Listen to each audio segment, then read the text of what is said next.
So we have to find the length of this one AD, and the radius of a smaller circle is given 8 centimeter, and this OB is the radius of the bigger circle, it is given 13 centimeter, and BD is a tangent. So we know that tangent will always make 90 degree with the radius, and as a construction we have extended BD up to E and join A to E.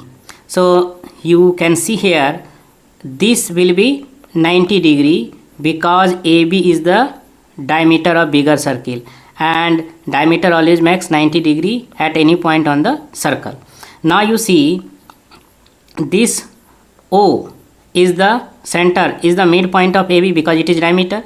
Here these two angles are equal, 90 degree and 90 degree. So OD will be parallel to AE because we know that if there are two lines, I am telling about these two are lines, and if this angle is equal to this angle, corresponding angles are equal, at that moment these two lines will be parallel. Similarly this OD will be parallel to AE here in this situation because corresponding angle are equal in 90 degree.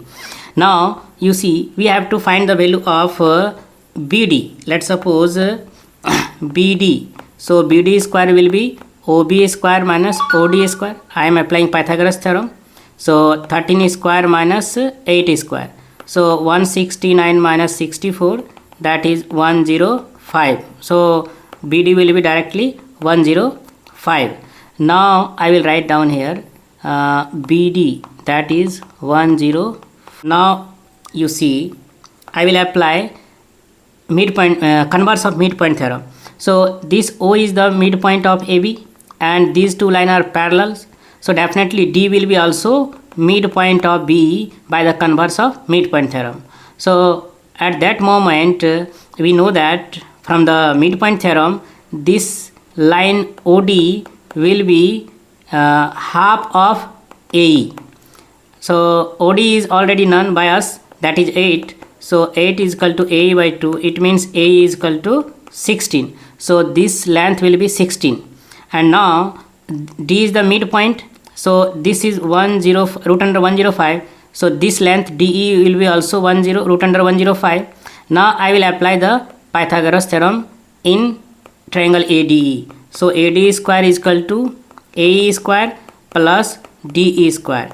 A means 16 square and that is DE square means 105. It means 256 plus 105 and that is 361. So AD will be 19.